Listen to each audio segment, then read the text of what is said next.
even if it doesn't necessarily have the impact that you would hope for it, and you know, the immediate impact that you would hope for today. Does anyone want to add anything, or should we? Yep. In South Africa, it was not a totalitarian decision. It was it stemmed from a democratic society after the end of apartheid, of course. Although very interestingly, I'd just like to say something about the human mind, which is really infinitely flexible.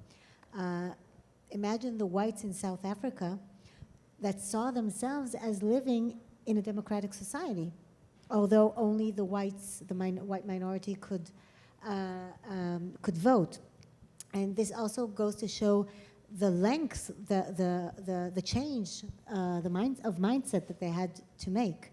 But essentially, I mean, in the end, the apartheid regime was over. A reconciliation process started, and this was not imposed by totalitarian rule. So to answer your question, and also regarding Israel-Palestine, I don't think we've been in such a low and bleak place yet, although we have seen some lows. Again, I feel like I'm compelled to give something to myself and to all of us to hang on to. 2 minutes before the apartheid regime began to see its end, it was nowhere in sight. The ending was nowhere in sight. The last decade of the regime was the bloodiest and most violent and most racist in all of the almost 50 years of its rule. So, although we're not saying anything in Israel-Palestine, maybe something is around the corner, I hope. Remember, I discussed, I'm answering your question about compromises. I discussed the onion and the artichoke, and I said, so let me just say, reconciliation is an artichoke. It is not an onion. It does have a heart, which is the bare minimum, okay? Everything, including forgiveness, has to come, but it can come later. Now, what is this bare minimum? Okay, and if we're looking into the future, I think we don't have to. We should stay away from specific solutions because they can vary between all of us. What I would suggest is to look at a principle, and when looking at other reconciliation processes, I think that the heart of reconciliation is that both sides need to recognize that neither side is going anywhere. Okay, both sides are going to stay and are going to continue to share the land. Therefore, the second part of this, the heart of the artichoke, is that both sides need to, that the rights of both sides to this land are equal. And therefore, the future of this land needs to be written together from inequality and out of sensitivity to the needs, to the fears, and to the hopes of each of the sides. So that's what I'm thinking. I think Rami is the most important one to speak on this, and I always shy away from speaking for other peoples.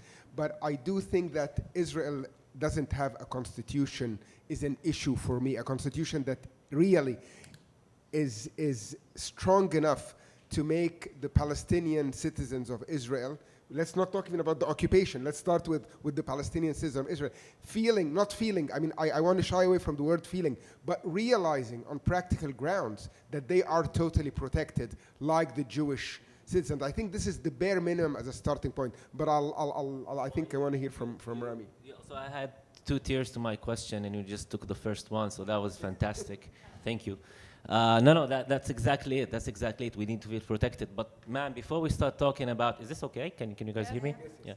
Yeah. Before we start talking about compromises, and feelings and all that stuff and kumbaya and I don't know what. But before we go there, think of the Palestinian shooter you see on the news. What makes a young guy and sometimes a young girl just take a knife or an M16 and just like somehow be able to, you know, cross the border or that ugly wall and go and kill Israelis? Is it because they're just bloodthirsty people who want to kill Jews? Because that's what they say on Israeli TV. It's because to them, There's no contact with Israeli people. To them, the only contact with Israeli people is that soldier humiliating them at the checkpoint, is that soldier doing that nightly raid and humiliating their moms and fathers and sisters and brothers.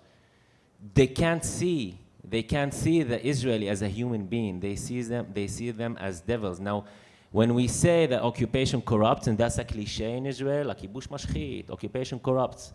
Yeah, corrupts Israelis, of course, because they are unable to see the Palestinian. They choose not to see the Palestinian. At the same time, yes, occupation corrupts the Palestinian soul as well.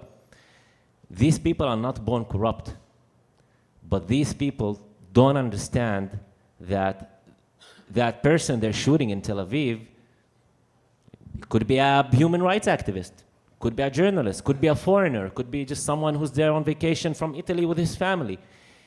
They can't see the Israeli as a human being. They see the Israeli as someone who's there to humiliate them. They see them as soldiers. That's all they're able to see. So before we go to these people, and I sat with these people in refugee camps and I filmed them, and some of them were resistance activists, and some of them are dead now, and some of them are in Israeli jails and whatnot. I can't talk to these people about compromises. They need to see Israelis. They need to be allowed into their historical homeland, you know. Let's start with that. Before we talk about compromises, let's start with the bare minimum of giving them the basic human rights, the ability to travel, the ability to go and see the land their grandparents were expelled from. So once we get that, and that's maybe a compromise on the Israeli side, i.e. I'm talking about ending the military occupation of Palestine. So before we start talking about compromises, we need to start there. And then you can go to the Palestinian people and talk to them about compromises and feelings and kumbaya and all that stuff. Yeah. I will take a minute just because of the last thing you said and share with you a poem that's in this book that I spoke to Karim about before. It's called To Kill a Suicide Bomber. When should you kill a suicide bomber? Just do it fast before she dies. Why would you kill a suicide bomber? You kill the rage. The girl survives. When should you kill a suicide bomber? Anywhere where there are no chains. How can you kill a suicide bomber? Give her justice. She'll defuse.